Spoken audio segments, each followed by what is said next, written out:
I'm steaming. Agony. Why is everybody always picking on me? It's the Going Off podcast with RC and Muse. Muse, how you doing? I'm doing pretty dang good, RC, because it is episode 300. Triple C, son.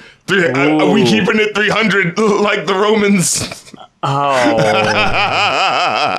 Damn it. Man, we are going to take a different approach tonight. That's right. In the sense that, are we reviewing brand new releases? Because we haven't done that in months. Hell no. Fuck that. We're not about that anymore, apparently. New releases is for fuckholes like you. We do what we want because we're fucking extreme. We're letting Fantano do all the heavy lifting with the new releases while we're over here doing the requests that people are sending our way, except for this week because we're not doing that shit either. That's right. Throwing you for a loop once again. Take all the expectations, everything you thought you knew about Going Off, and throw that shit away for this week and this week alone because we are doing Reviewer's Choice. That's right. Reviewer's Choice, everyone. Might make it a semi-regular thing. Yeah. And I'm going to go ahead and put it to you like this. This is podcast preservation. Because I'm in no way trying to alarm anybody because I don't see the podcast ending anytime soon. Oh no. But I won't lie to you. The week in, week out of requests can sometimes can be a bit much. Right? We're just like, we're at the whims of whatever super intense, music topic someone decides to throw at us. You know what I mean? Like, and we've been doing that for fucking years. So can't call us quitters or anything like that. But at this point, what we've discussed, and I think this is honestly beyond fair, and I'll get into it in a second, that perhaps every 10 episodes, every 10th episode, I'll say that, we do Reviewer's Choice, where we both pick an album for us to review. So in that time, that's 20 or more, depending on the length of the album, reviews, requests that we will have knocked out in between every 2 reviewer choices. That's so right. We're still honoring their requests at a very efficient rate. Giving you what you need. But I think people will find it interesting to see what we have to bring to the table, and this week's no exception. We're just kind of at the mercy of what people are requesting, and it is fun a lot of times. But there is that feeling where I'll be like, man, but I want to tell you what I want to listen to right now. Hold on, wait. I think after 8 years and 300 episodes, I think we're entitled at least this much. This is like the happy hour where, like, the bar, like the amount of drinks actually goes up and people are like, what the hell's going on? How is this happy hour it costs more? And the bartender's like, well, I'm not happy when things cost less. This is our moment. This is a special treat for us. For the 300 special, goddamn. And I honestly think people will enjoy it because I get so many requests, or I get a lot of comments saying, I wouldn't have listened to this album until y'all talked about it on the podcast. Well, this is our chance to bring something to the table from our perspective. That's and right. I think that'll be very refreshing. And bring it to the people. But before we get to that, we have actually got a couple music news stories. Can you believe it? Wow. What year is it? I can't believe it. And in what month this clock never felt so alive. So Pusha T, right? Oh, yeah. So Pusha T came out today or this week saying, hey, McDonald's didn't pay me for my ba ba ba ba ba I'm loving it jingle I wrote for their asses. And everyone was like, oh, you wrote that? Dope. And he's like, no, not dope, because I didn't get paid for it. So, here and now, This sentence is so weird. Pusha T released in conjunction with Arby's a diss track to McDonald's that also is promoting Arby's new spicy fish sandwich and dissing the Filet-O-Fish, or as Donald Trump used to call it, the Fish Delight. We are not talking about the Fish Delight or the Filet-O-Fish, that cheap-ass, boring, bland, frozen fucking square. Yeah. No. On, We're all about the fresh, flavorful, spicy. We're not getting paid from Arby's, so fuck them. But when you texted me and said Pusha T released a diss track to McDonald's, I was like, okay, that's different. But that it was an Arby's crossover. I know I'm thinking Arby's was like a meme a few years ago.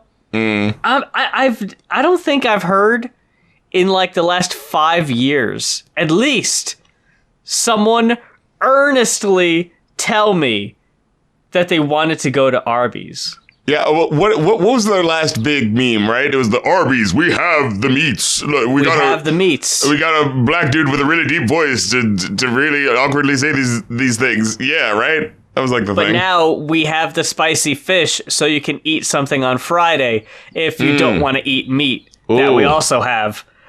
Enjoy our spicy fish instead. Now, I love a spicy fish sandwich, don't get me wrong. But I wouldn't think to go to Arby's for it. And the Pusha T diss isn't exactly helping. I mean, in the sense that it's just making me think about Arby's and going like, oh yeah, I like those curly fries. I might be more inclined to get some now that I'm thinking about it.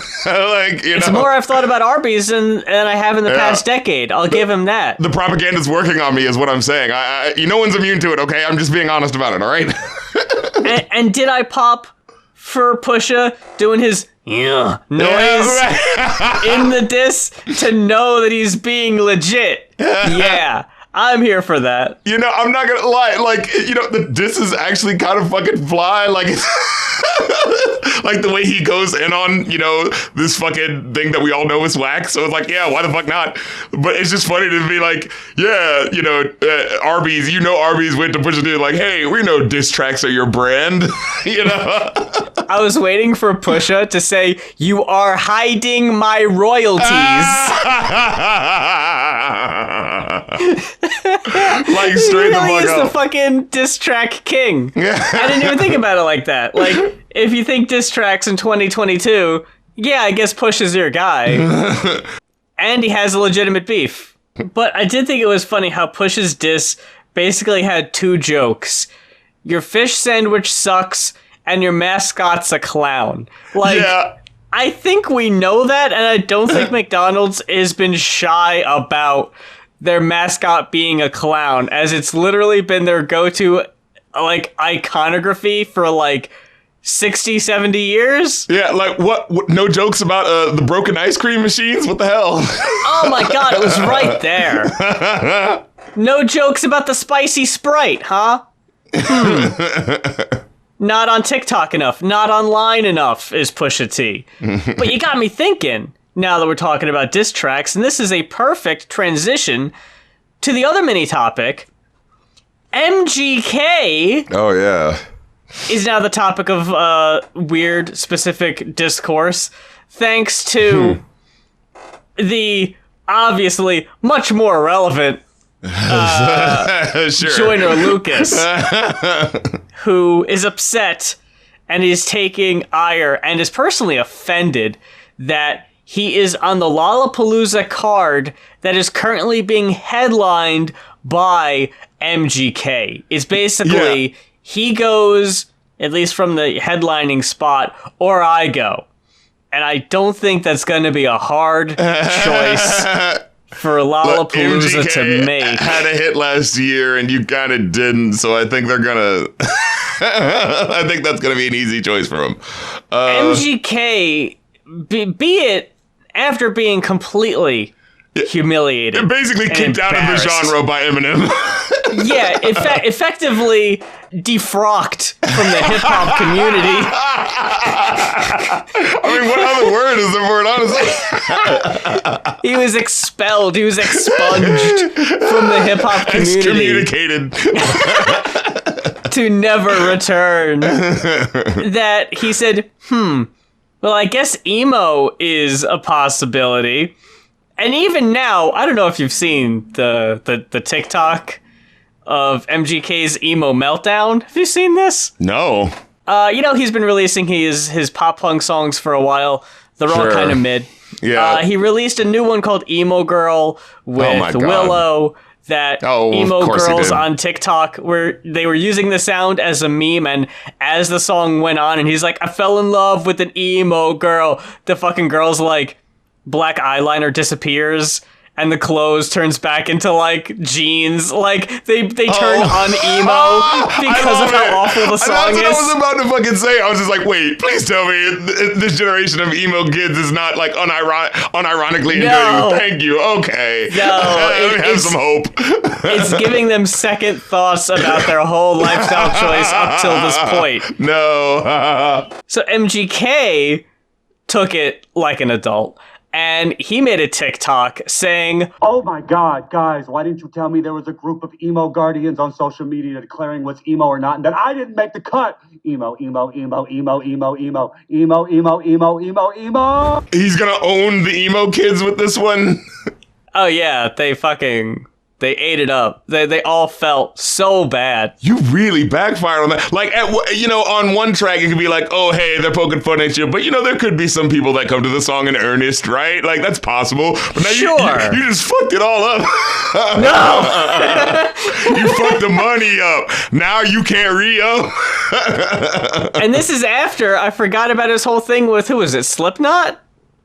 Oh, God, what happened? Oh, yeah, it was something about him calling them whack, right? Yeah, and then, like, the whole Slipknot crowd went over to the MGK, like, stage and heckled him. So he was just, like, looking out into the sea of Slipknot fans, just telling him he sucks. MGK can't win. But anyway, he apparently was headlining Lollapollooza because I guess he's a meme, and that's really all you need in 2022. Sure. Is that people know his name enough. But Joyner Lucas is not taking it lying down. He's pissed. Yeah. And he's taking a stand. And what is his reasoning? It's just like, oh, I don't enjoy his music as much. That's why he should not be headlining. It's like, is that what Lollapalooza's about? Who's the most, respected lyricist or whatever the fuck? Like, okay, well, here's the thing. Joyner Lucas, whose Twitter display logo is, I can't believe it, still the fucking picture with the hands. The over hands? His face. Oh my God! That's so whack. Oh it just looks like he's disappointed in his own album. I can't believe that I made was this. Fucking trash, Joyner.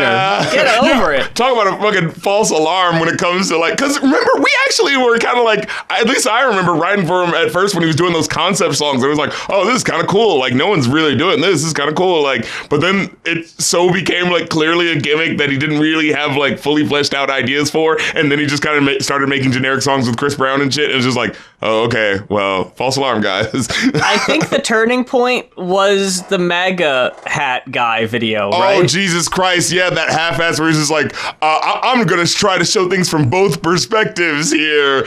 But the white perspective was like, why can't I say the N-word? Black people... and the black perspective was like, sure, I do listen to Tupac for my political ideology, but we should still hug. It's like, what? What is this? Yeah. So, fucking Kylie Jenner here tweeted, bro, hit me up asking me what time is my set at Lollapalooza. I said, huh? Went and looked at the flyer and had to find a microscope to find my name. Eyebrow raise emoji? Disrespectful. They said I had to get my numbers up to be respected. So I went top 10 Billboard independently. Still this. All I know is Lollapalooza better take my fucking name off that flyer.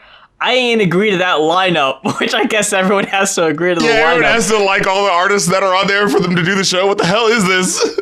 And I don't want this weak-ass money N-words tried to give me.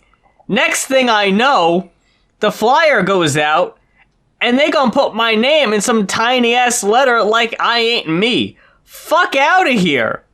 Someone said, don't bring out the rap devil, crying emoji. Man, listen, LOL. My brother Marshall did to this N-word MGK is light compared to what's waiting if you want to walk down that street with me. He's so trying to start beef. Like, MGK wasn't even thinking about this shit. Like, he's so got that fucking meme. He's got the smiley face meme on top of the maulding meme behind it. You know what I mean? Like, yeah. Ain't nobody worried about an N-word who paint his nails. Fuck out of here. Oh, for fuck's sake. Joyner Lucas, Trap Money Benny got him in his feelings over here. Like, this is the most thin-skinned fucking... Like, what I really love, too, is that something slightly respectable Joyner could have done.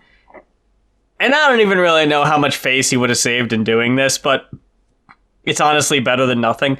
If he would have maybe been, like, calling out some other folks who got the tiny font, you know? Like, it's not just me, but look at these other guys who are, like, on the 5th and 6th row. Oh, make it a bring bigger, them up? Yeah, make it a bigger point. Like, look at these super talented guys, including me, who are lower on the rung. Meanwhile, fucking, I don't know, Miley Cyrus and MGK could be at the top. What's going on here, you know? Like, Day 1... Miley Cyrus and A$AP Rocky. God damn it, I was right. You were right. You can't even be facetious in 2022. There's a lot of people here I honestly don't recognize. I recognize the Day to Remember, Turnstile, 070 Shake. Oh my god. So Day 2, The Strokes, Doja Cat, and Machine Gun Kelly are headlining. Then you got Jack Harlow, Kalani, King Gizzard and the Lizard Wizard, Ashnikko. I'm not even seeing Joyner Lucas on that day. Maybe he's already off. Who knows? Then the third day is Foo Fighters and Martin Garrix. I guess he's already taken off the thing because I'm not seeing his name on here at all. They were just like, okay. And they just took him off. He's still like waking up or like getting prepared to do the show right now. Like, he's like... Someone has to send him the updated thing. It's like, dude, they updated it like the second your tweet went out. They just figured you are not fucking worth the trouble, dude. Like, so we're going to do 2 reviewer choice albums this week, as previously mentioned, and we're going to kick it off with mine. We are talking about Upbeats and Beatdowns by 5 Iron Frenzy, the debut album. Oh, going back to ska. Pick it up, pick it up, pick it up.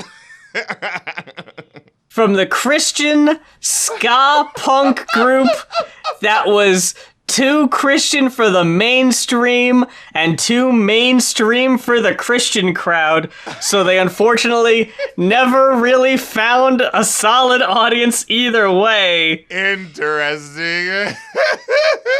Christian bookstores wouldn't carry them.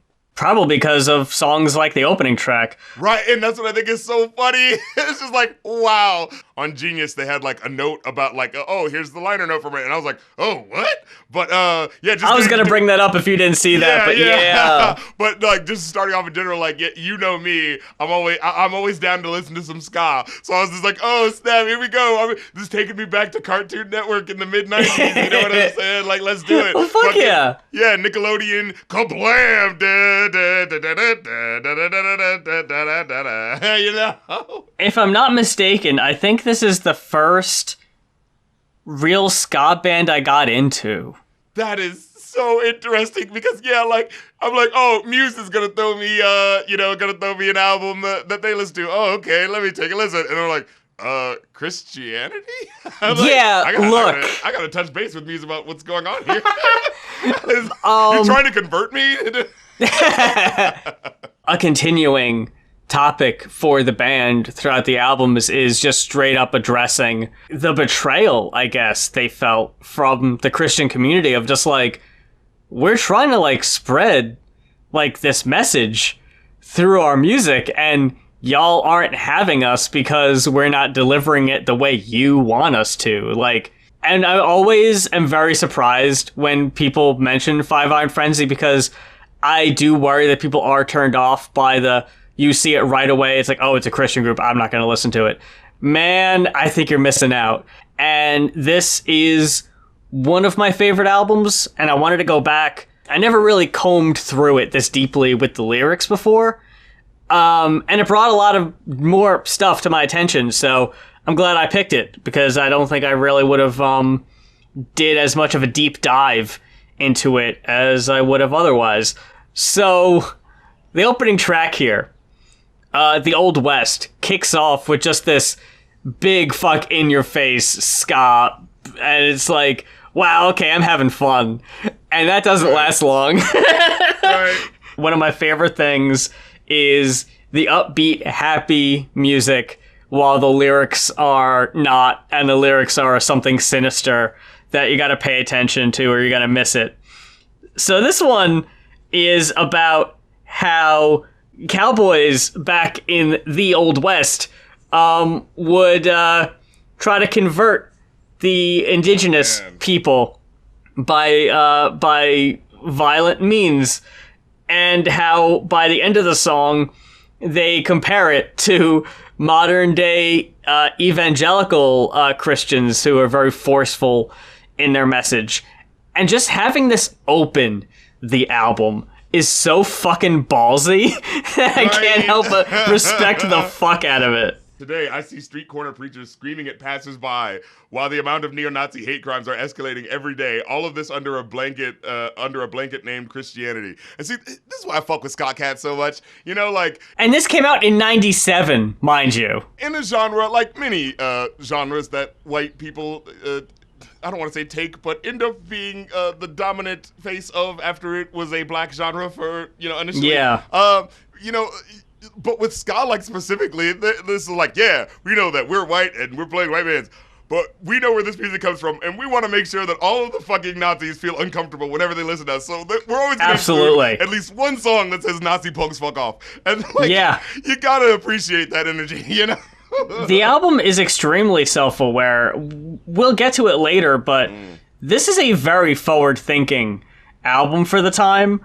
But yeah, the lyrics in the first one, just starting out, some cowboys were riding on the range, the grass was overgrazed there and spotted like some mange. The buffalo were dead there, the trees they all were through, and if they saw some Indians, why, they would kill them too. While the music is just, bap, bap, bap, bap, like it's all very upbeat, just like, oh no, what? The fucking chorus, my god. West or bust, in God we trust, let's rape, let's kill, let's steal. We can almost justify anything we feel. I'm climbing up that ladder, more brownie points for me. I'll work my way to Jesus, just you wait and see. Like, it's so threatening. But the tone doesn't match it at all. It's so very, like, it's very tongue-in-cheek. And, like, I like the way it, it gives you the nuance of the specifics, right? It's not just Bill Maher, Christianity's stupid, right? Like, it's specifically like, read your Bible. Jesus never beat people or insulted them into believing him, in believing in him. He spoke the truth and set an example by loving every man. We are called to follow this example. I was just like, whoa. And then, like, remember the massacres at Sand Creek and Meeker. Those who forget the past are doomed to repeat it. Like, god damn, like, just to put a fucking period on the shit, you know? The next song is an interesting one, and I think almost every song brings it back to some type of spiritual center. This is one I honestly never really paid much attention to lyrically, so it really shed a whole new light on it when I paid a lot more attention to it. Where the 0 meets the 15 is about riding a bus when you don't normally ride the bus, and you're being surrounded by people who are less fortunate, people who are without homes and displaced, and just feeling the guilt that you want to help the people around you, but you yourself don't have the means to do it, so it just makes you feel shittier. This could have been a very white savior kind of experience if it wasn't written as well. I think the one line here where he says he gives 13 cents to a man on the bus, because it's like all that's in his pockets at the time. What does it matter anyway? 13 cents are all I own. How can I ever save the world on cup of soup and student loans? Because another thing they don't shy away from is taking the piss out of America itself, which I'm sure also didn't go very well in the bookstores, is that, like, this shouldn't be something that just some random college student on the bus should have to worry about. Like, this should be something the government should be taking care of. So, like, but, like, it doesn't really come back to that. It just kind of is, I'm praying to God because like, God knows I want to help, so I'm not a bad person for not giving more, but I can't help but feel bad for not being able to. It's like, dude, don't worry about it. Like, you're doing what you can. Like, your heart's in the right place. Don't sweat it so much, you know? What were your main takeaways? I don't think I really got to throw it over to you. Did you have any favorites, any least favorites? Oh, well, if we're gonna go through it, first track definitely banger. Let me see, which were the ones I really enjoyed? I think Anthem I really liked. Oh wait, I confused Anthem with the what's the other Beautiful America, because that was the one that had the West Side Story sample in it. I was like, oh shit, this is cool. You gotta, I popped for that too. And just how it started, like, it only sounds that way vaguely at the beginning if you can hear, like, the chord progressions and how it's, like, vaguely alluding to it. But, like, as soon as you hear it the second time, you're like, oh, I hear it, you know? And it starts off completely not seeming like it's gonna be, like, leading into that. Like, it starts off, you know, just general ideas, like, the man on the television said I need to drink this and sleep with that in order to be cool. And, you know that I would almost do anything to be like that guy on TV, you know, so just kind of like, you know, playing out this idea of like, well, the American dream is this thing that's sold to us, you know what I'm saying? But then going into like making that point of like, you know, interpolating this thing from the perspective of like, oh, immigrants coming to America and like realizing that this all, you know, fallacious and bullshit, but like, you know, but taking it from the perspective of this, you know, suburban white kids seeing America and, you know, saying it's all bullshit, you know? So I really fucking just enjoyed the flip of that one. Now let me see. I think Milestone I thought was really good. Because that was the one. Yes, that was the one where.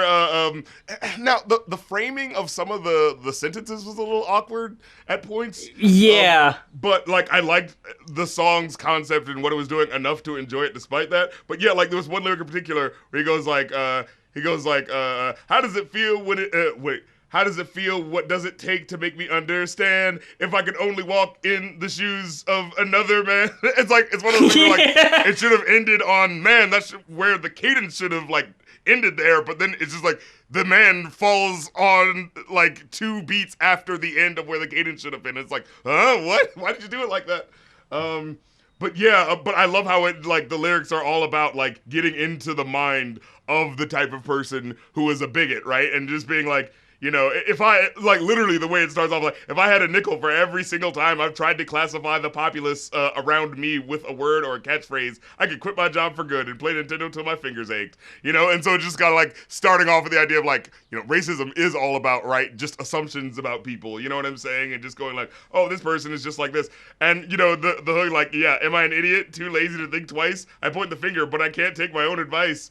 And then I put a name on something, and ever since I've made an art out of building my counterfeit intelligence. And I was like, why isn't that the name of the song? Counterfeit intelligence. That actually sounds like the fucking... Why is it called Milestone? Yeah, I don't know where Milestone comes from. I guess like walking the mile in someone else's shoes, and when you reach that milestone, okay. I guess, I don't know. Yeah, this is the one, it ends with the... what is economic status and tell me what is race? Who decides to classify taxonomy or grace? If one man gets less than another, it is true that he is all that different, that he is less than you. This was another one where kind of talking about where 0 meets 15 of the am I as progressive and, like, anti-racist as I think I am? Or do I still kind of have my preconceived, like, opinions and, like, racism I gotta work through? It's like... Yeah, so it's calling those racists out while also kind of like, turning that eye. Yeah. I just love the delivery. Says, if I could look out through his eyes and know what it means to bleed the same red blood that I do. Like, I just love that, like, just sort of winking at the reality. It was like, yeah, he's really not that different than you, and you should be knowing that. You know, like... I'm not a big fan of Beautiful America, only for... It kind of has, like, this lazy, shallow critique, and just, like, labels America Gomorrah simply because... people work out, smoke, and drink.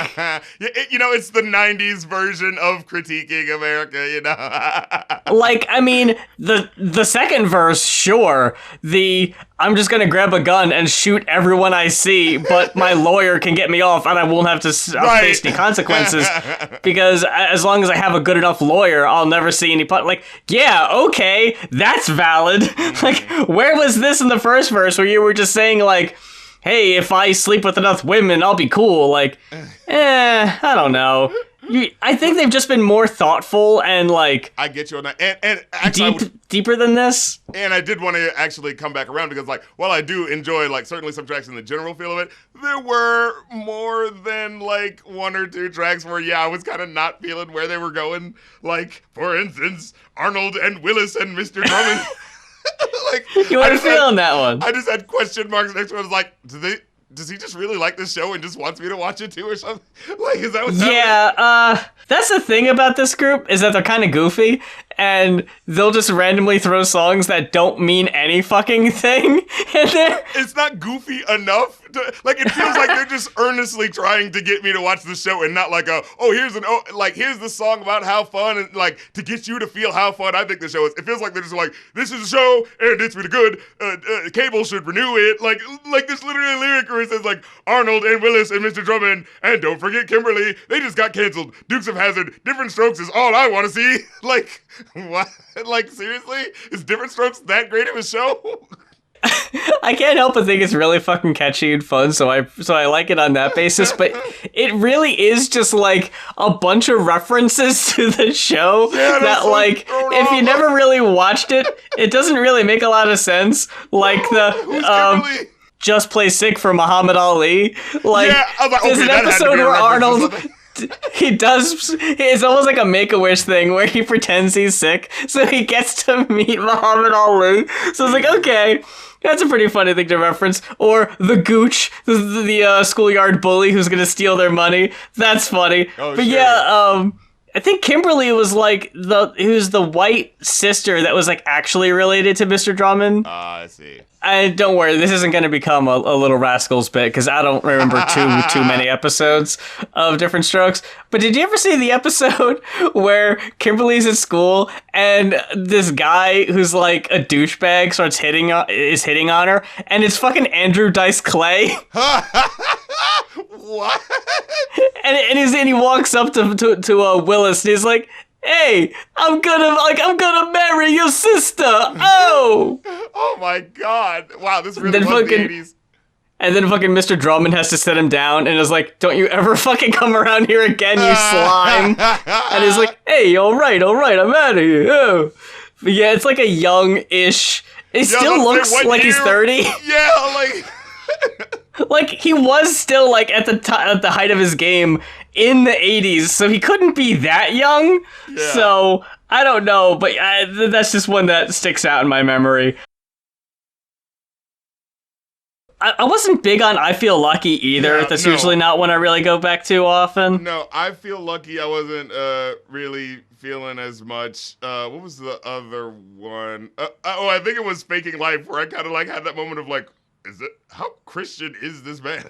Like, yeah. Faking Life is the most Christian radio sounding song on the album, I think. Yeah. Was that the one that's like, why would you not cherish the life he's given you? Like, okay, like it's going down that road. Yeah, this is sounding very specific. Yeah.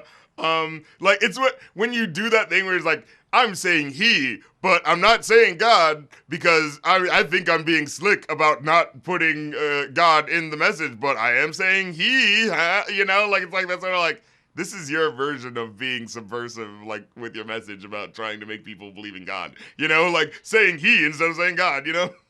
But then we get fucking Flowery Song that is 100%, we're gonna list, like, we are going to be very upfront about this. And it's one of those things like, I can appreciate the earnestness, I guess. And, on a certain level, I was also thinking about, like, the fact that ska music, right, based in, reggae and, Jamaican music, and a lot of, like, original ska and Jamaican shit, like, is very religious, right? But just with Rastafarianism. So there's a certain level where I'm like, is this them, like, doing that? They're like, hey, they were, about their religion and their music, so we're gonna do that too, Like, that's what I was kind of thinking. I was like, is this what they're going for, Because they're employing it, but not in a way that feels like it's just, well, I mean, not in all the songs, but in some of the songs it feels like, the using of their faith as, like, to be that critique of society, right? And sometimes it can be a little basic, but other times it can be, like you said, with the fucking, I can sue whoever the fuck I want, like, right? Like, that's them calling out the idea of, like, okay, that ain't Christ-like,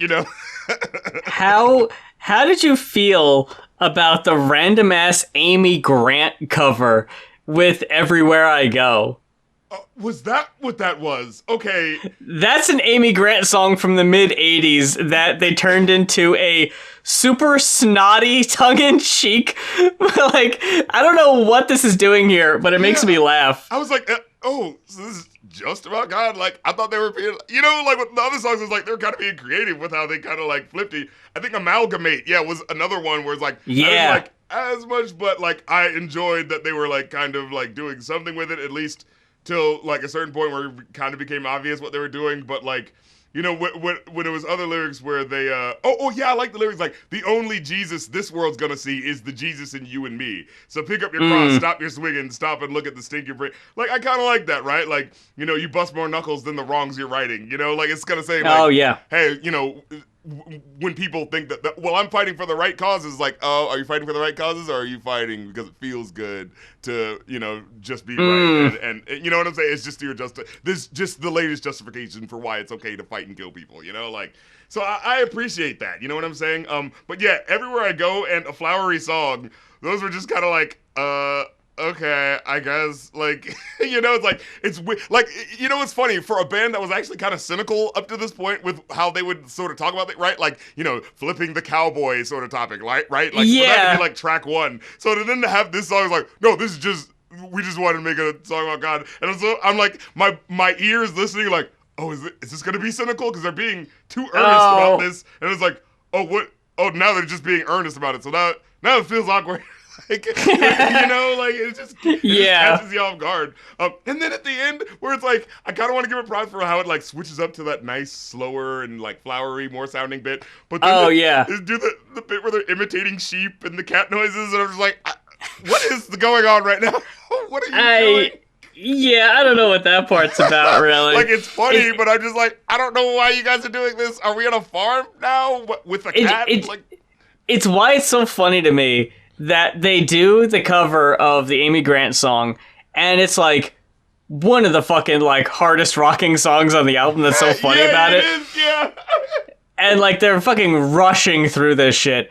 But then by the end, they seriously end it with, like, this fucking retching noise. They go like, bleh! Like, they're so fucking over it. Ew, this is too fucking schmaltzy for us, right? And then the next song is so schmaltzy. Yeah, like, I just don't know what they're trying to do.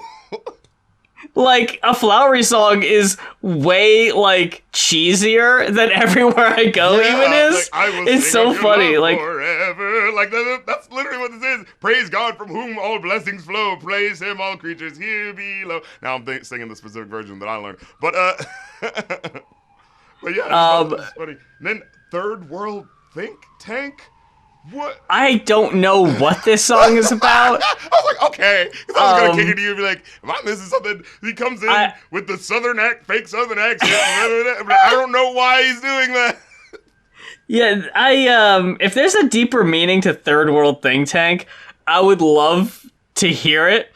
But on the surface, it's just this guy goes to like a bar, I guess, and this woman starts flirting with him, and he's like, hey, guess what? I've got a time bomb strapped to my chest. Like, what? The fucking writing of this, though, I've got a time bomb. I strapped it to my chest. When it blows, I'm out of here. You can have what's left. Yeah, like okay, what? The way they introduce it, right? Like, listen to these lyrics, guys. Slick as snot, her spandex, and blacker than some coal. Just that first lyric, like, why did you go with that? Like, she set her gaze upon my booty with disco in her soul. So much for indecision. So quick did she decide. The temptress with the door is open, inviting me inside. I want to take you home with me, said the sparkle in her eye. I would like to, honey, but I'm about to die. I've got a time bomb on my chest. And I'm like, whoa, where is this going? I don't know, man. The room got kind of quiet. You could smell the fear. I only heard the jukebox playing Tears in my beer. So what's the verdict, mister? When's it gonna blow? I just winked at her and said, darling, I don't know. And it's like, what the fuck is happening with this one? What is this scenario? It's, all I wrote down here is a very curious monster of a last track. Like, this song goes for it in a way that I don't think anyone would expect after a Flowery song, especially. Oh, yeah, like the really big chaotic production with the trumpets and the drums. Like, I really enjoy that, but I just can't stop paying attention to what the fuck's happening in the song. And then, like, the way it ends, like, it clearly ends, like, with an unresolved chord, where it's just like, da-da-da-da-da-da. And then it's like, and my brain, as a musician person, is going like, resolve it. What are you doing? You just ended on the 5. Like, don't just stop like that. And just specifically the fact that it just goes blank for like 4 minutes or something like that. And I'm going like, my brain is just going like, do I have to like skip 4 minutes just to hear the fucking going back to the tonic? Like, I gotta hear this resolution, goddammit. You can't just end like this. Like, you know, only for when I skipped ahead for it to be fucking weird ass bonus tracks with, oh my god, we forgot to talk about the track. Who the fuck is Combat Chuck? Yeah, we gotta talk about Combat Chuck. Combat Chuck. Okay. What? I don't know who Combat Chuck is, but Combat Chuck loves this song because it's about him. And it's like, oh, Combat Chuck, he's a superhero. When kids want Pepsi, they hear him say diet or regular. Like, what is this? And all of a sudden he delivers it to him. Like, what the fuck is going on? What is this song? He believes in Christ, so he's going to beat up the bad guys, but also deliver Pepsis on time to kids who want them. Like, what is this He's song? Pepsi Man. He's going to run through like Pepsi Man. I don't understand it. Whenever you're in trouble, whenever you're in need, Combat Chuck will help you. He nearly runs with speed. He's on the ball to save the masses. He got some thick old horn-rimmed glasses. His head is bald as shiny. Kicks the devil in his hiney. People ask why he's so nice. He wants to be like Jesus Christ. But you cannot tell me that the fucking Combat Chuck, go, that didn't kick ass. Pick it up. Pick it up, Combat Chuck. Yo, I don't care what this fucking song is about. I get fucking hype when fucking Combat Chuck comes on because of how fucking like over the top. Yeah. And yeah, it just, I don't know. One we didn't talk about that we have to talk about, Cool Enough for You.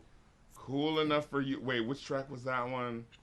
This is the one where they address the fucking MGK, the punk gatekeepers with the lines here. I got a peaceful feeling. I don't want to fight no more. Got a peaceful feeling. I don't care if we're punk or ska or hardcore. Enough for you. It's sad but true. You can call us names till your faces turn with blue. Our assurance comes from God. It's nothing new. We'll never care because we're never cool enough for you. Again, addressing like, yeah, they're Christian. They're not real punk. And they're just like, you know what, man? Fuck you. Right? We're just going to do whatever the fuck we want. Because that is supposed to be the spirit of, you know, this music, right? Like, being yourself and not caring, even if it is the thing that's considered uncool, you know? Like, RC, what did you end up giving this one? I give it a 3.5 out of 5. I think that's fair. My nostalgia for it and love for it wants to give it like a 4.5, but I totally understand, and I would probably go with more towards just a 4. Because there are songs on here that I do skip usually. Like, I feel lucky I skip. Was that one, the flower song? No, I like a flowery song. You keep that one, huh? You let that Christian propaganda play in your ears, eh? Man, it's one of those things, like, there's songs I like that have really, like, brutal, violent lyrics, and I would never do that. Right, right. Oh, I would never commit horrifying acts of violence against people, but I dig those songs and I'll sing along with those. So I don't 100% agree with like the spirituality of this either. Right. But if it's dope, and I'll roll with it. It's kind of the same thing. Yeah. Look at that, folks. Let you know. We don't let our biases keep us from enjoyable music. You know what I'm saying? Your choice for album this week. That's right. Nervous Breakdown by the Fu-Schnickens. We gotta get a little hip-hop in your schedule on this goddamn show. And where we're gonna get to Fu-Schnickens eventually. Right? When people are sitting there requesting us, and we kind of like have that thing. I mean, there's infinite amount of music out there, and people can request anything. But there's that certain level where it's like, ooh, I hope someone requests this thing that I like someday, and it didn't fucking happen. So I'm like, well, god dang it, people are gonna think about Fu-Schnickens this week. And can I tell the folks, this goes back years. Yeah. That it was like a goal of yours to get Chip Fu on the show. And it is still a goal right now. Like, Chip Fu, if you're listening, or any fans that happen to still be fans of the golden old school 90s, if you're a fan of Chip and you happen to be following him on Twitter or whatever the fuck, let him know. Get him on this podcast. We've got to talk to this man. I remember that, and you being like, hey, we got Chip Fu this week. And I was like, all right. So I listened to, I think, the first Fu-Schnickens album. I don't think I listened to this one until this week, because I wanted to be familiar with their stuff or whatever. And unfortunately, it didn't materialize. But who knows? There still might be a day. But we're talking about the second, and I didn't realize, final. This is it, huh? Yeah. Just 2? Yeah. Wow. What happened? I think it's just one of those things, like the group, like same thing that happened with Leaders of the New School, right? It's like, here's a group of these rappers, and man, it was just the industry was just gonna pull them apart, That's just kind of how it went down. Like, when you listen to these rappers, like, especially, like, I'm sorry, like, the other guys are cool too, definitely, and they have their own style. Like, there's Pak Fu. I think his style is the more like dun dun dun dun. His voice is like creepy and down like here, and then the other guy, he's got like the more hype guy voice, like the typical, like maybe like a Onyx, Lords of the Underground sort of like sound to him. And then there's the Madman, who of course is my favorite because I am a madman. So like, and hearing him like, oh man, and this guy just comes with the onomatopoeia. If you thought Missy Elliott made her style about onomatopoeias, you ain't heard nothing yet.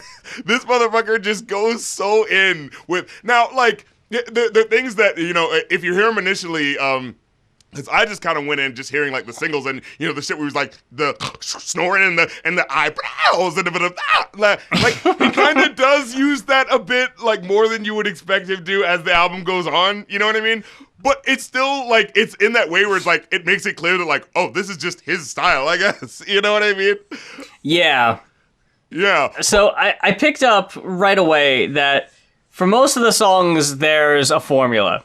Right. That it's Pac is the first one to go, then Chip, then Mock. Clearly, Chip Fu either needs to be the first person or the last, because like you can't have him in the middle, and then it's like, here's this insanity and madness, and there's just one more verse that it's like, it's kind of like normal, but like it's such a weird feeling every time for that to keep happening. You know what I mean? Like, it's one of those things where it either has to be like, here's the two guys, and then, here's the insanity, or boom, we're opening up with insanity. You know what I mean? Like, for him to be in the middle just feels like a weird placement. Like, oh no, we got the sigh. You're not. I thought Pac was consistently underwhelming. He never had the best verse. It was always just kind of there. I was honestly just kind of waiting for Chip's because I knew it would be interesting. I thought Chip was very charming and unique at first. It got old pretty quick for me.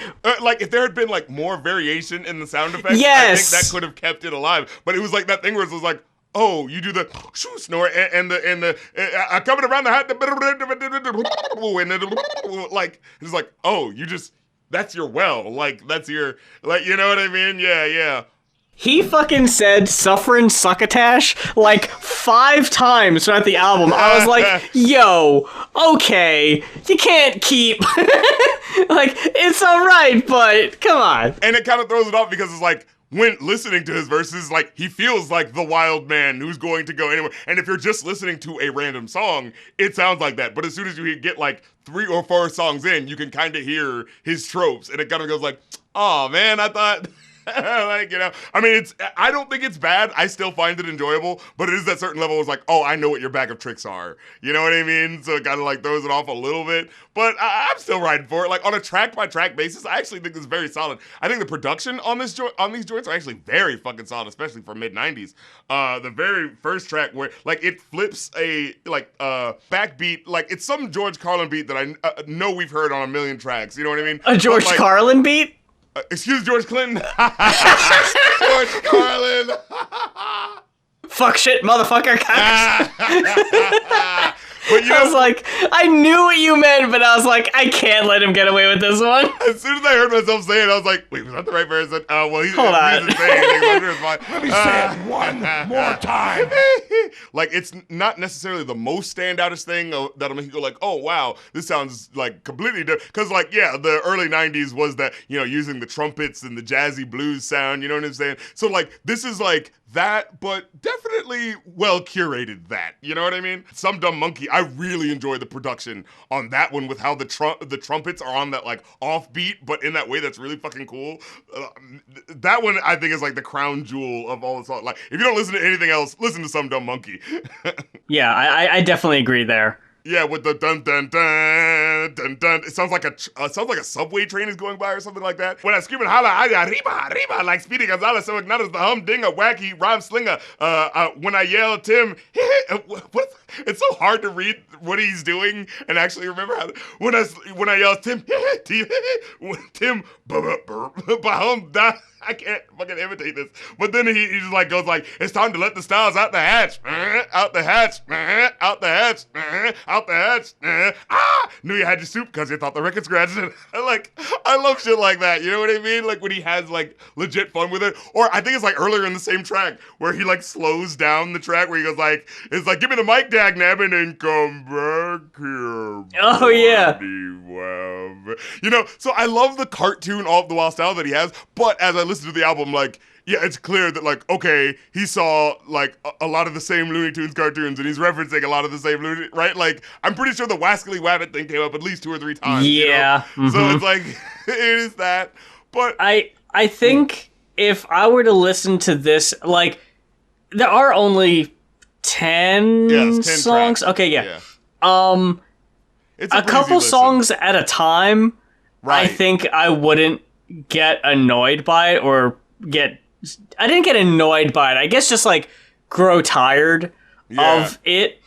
But 10 songs in a row of it is like a bit much.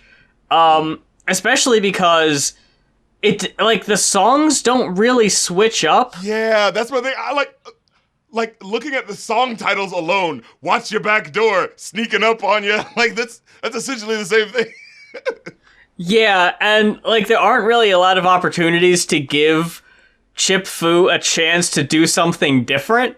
Like there's only one song on here that is like stand out different in the sense that it's fucking high-low, which I gave the lowest rating to. Yeah, no. I gave that one the lowest rating. But I was actually going to disagree. I thought Visions was actually really fucking cool. I thought that was the highlight of the track. The 2020 Vision. Because that's the one where it's like... Yes. The verses are about like different shit. And like Chip Fu's verse is about being like an alien coming to Earth and being like...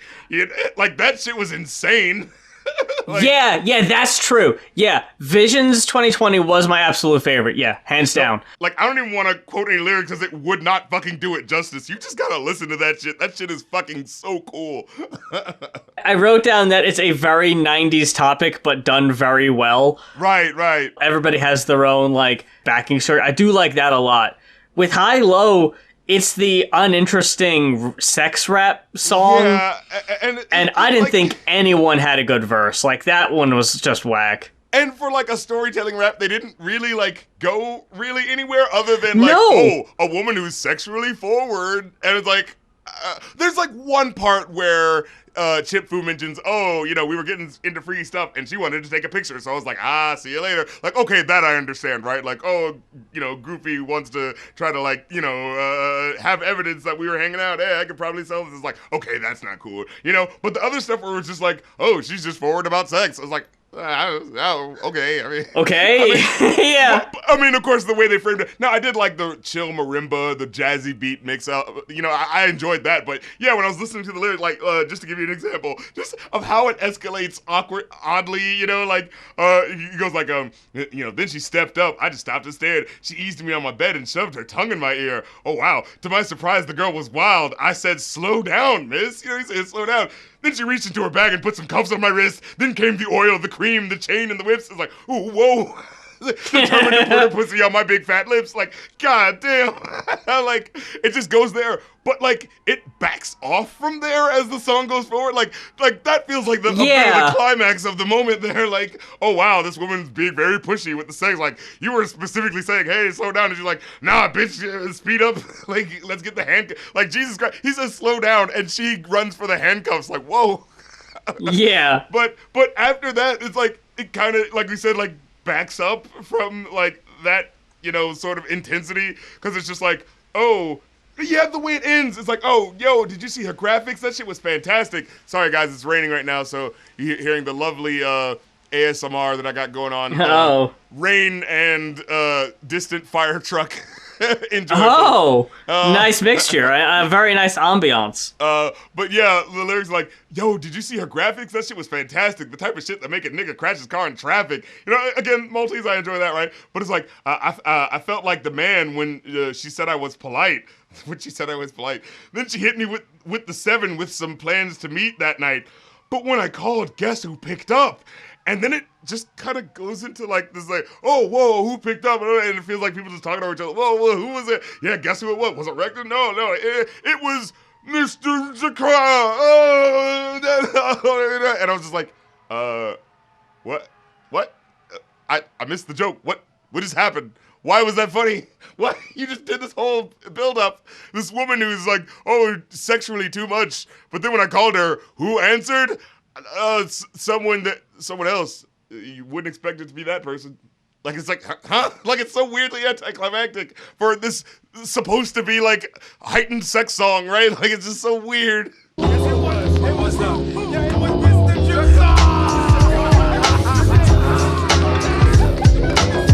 And then guess who picked up? It was Death. These fucking rappers trying to do these, like, underground rappers trying to do the high concept song, but not really, like, hang off. Yeah. No, that was I got the phone call from this very straightforward woman. She was extremely flirtatious and sexual in nature. We gotta hook up, and then I called her. Guess who picked up? It was the hip-hop genre. You wouldn't believe it. I was flirting with hip-hop as personification. Yeah. I was talking about Chicago. Okay! In case you didn't pick up on it by now. Not that clever. We got it. I love that this has become a trope on the show. It's my favorite trope. In case this was too clever for you. Especially that. Guys, we got it. No. I'll take a step back for those who haven't caught on yet. Okay. It's the fact that they're acting like it was too complex to figure out. Like, if you just presented the song by itself, then it's a fine song. Like, oh yeah, that's cool. I know what the concept was, and you fleshed it out. But then just be like, hey, in case you guys didn't pick it up, like, oh, no, we got it.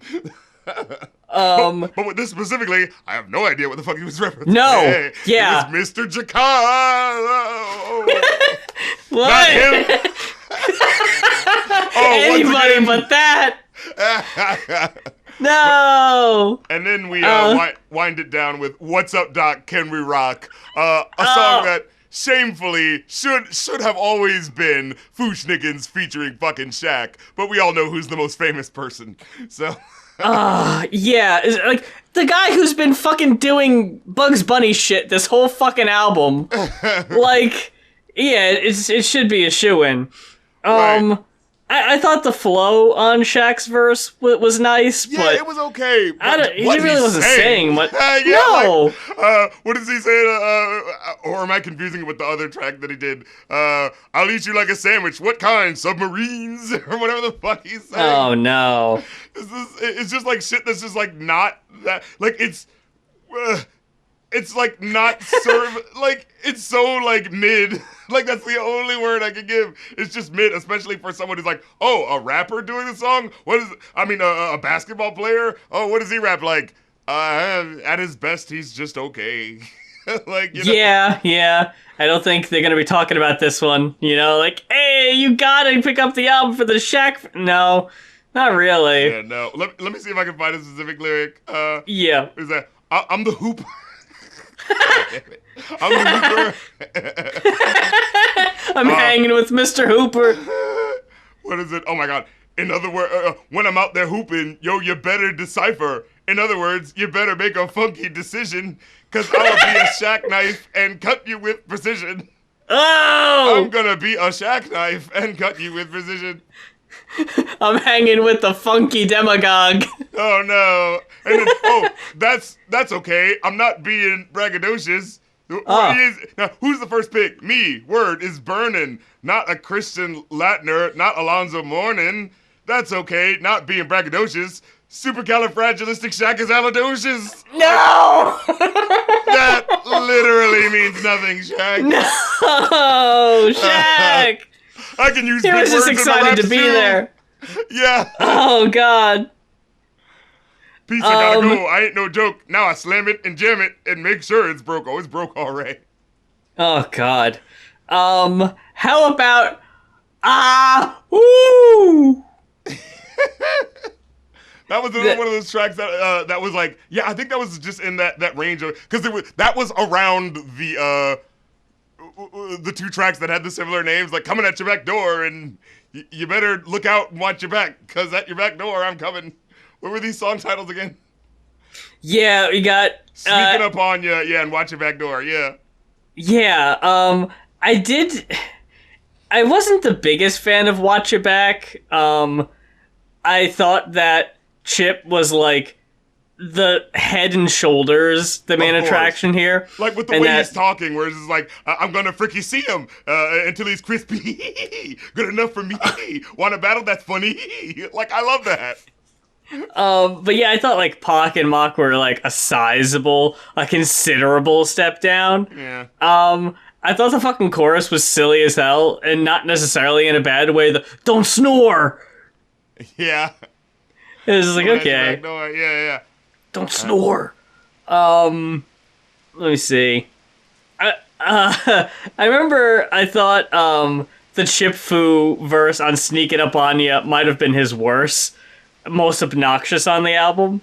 Let me see. Oh, yeah, I think this is the one where he kind of does his tropes the most. Like, it's the greatest hits. Yeah, like I got hit all of them. Doing the hiccup noise, you know. Like, oh God, yeah, that.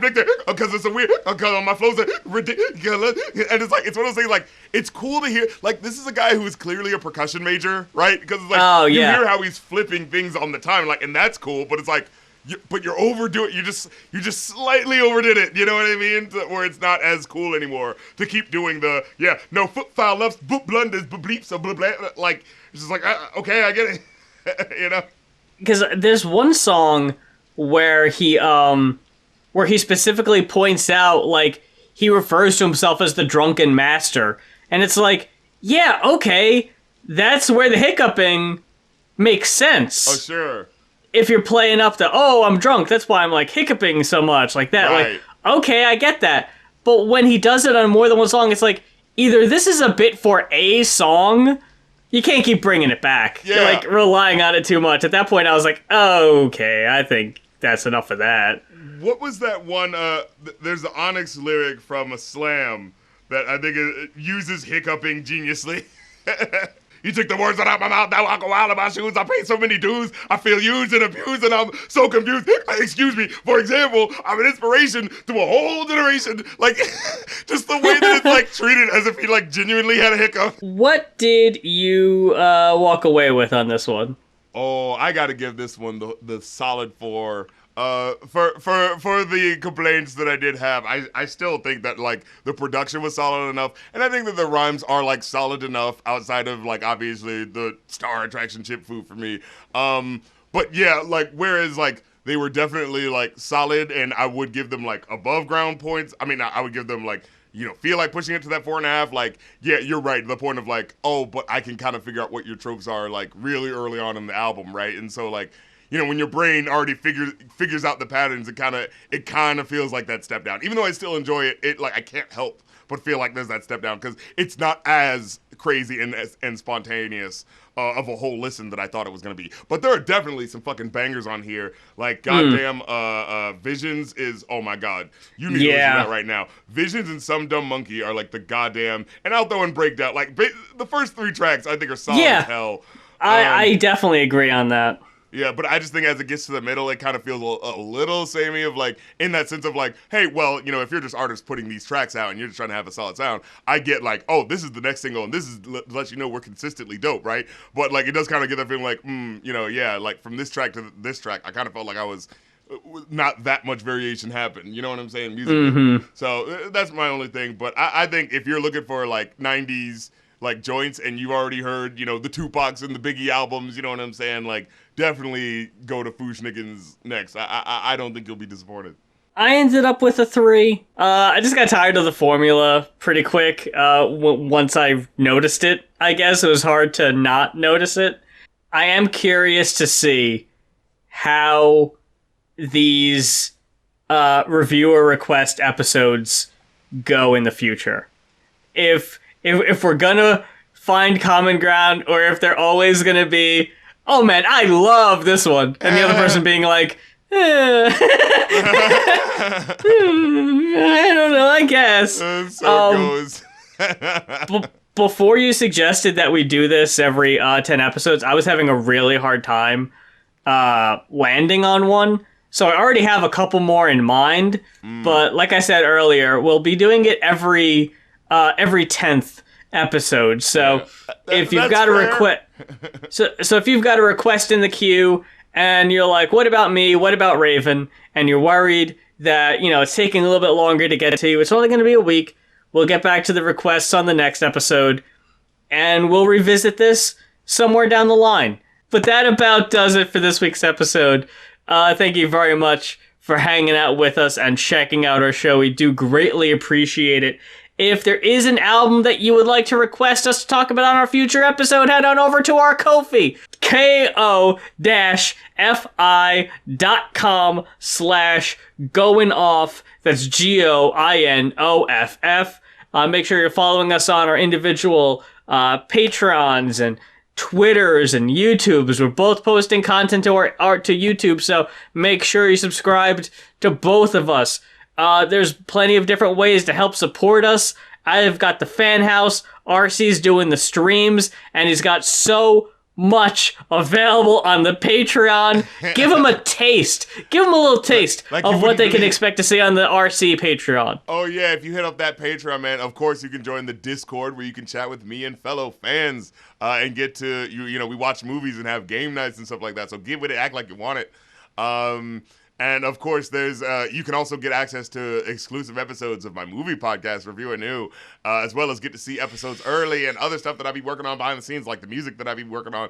You know what I'm saying? That I'm really getting into now that I'm down here in the music lab. You know, I'm up in the studio, up in the laboratory, the audio laboratory, making shit happen. So you know, keep an ear out for that. Like I said, Patreon is where you can support me, ongoing support, or for one-time support, as well as doing the Going Off Ko-fi. There's also my personal Ko-fi where you can make music video, movie, or album stream requests, as well as join me on my Twitch streams, twitch.com/rapcritical. Also, I've got a TikTok now where I'm uploading my favorite clips of my joints. I think it's just The Real Rap Critic. If you look it up on TikTok, you'll be able to see it. Still doing the Kids Bop reaction videos on the Fan House. That is fanhouse.app/riffcoms.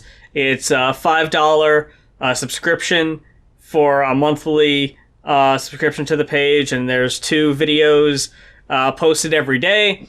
Trying to work my way through the almost 1,000 Kids Bop songs until we have heard and rated them all. But until next time, for Going Off, I'm Muse. And I'm the Rap Critic. And Chip Fu, if you're listening, I don't care what Muse or even I had to say about the quality of the album. Please come on. I just got to talk to you, man. You're so fucking cool. Your style's still cool. I don't give a fuck. Don't let me spoil it.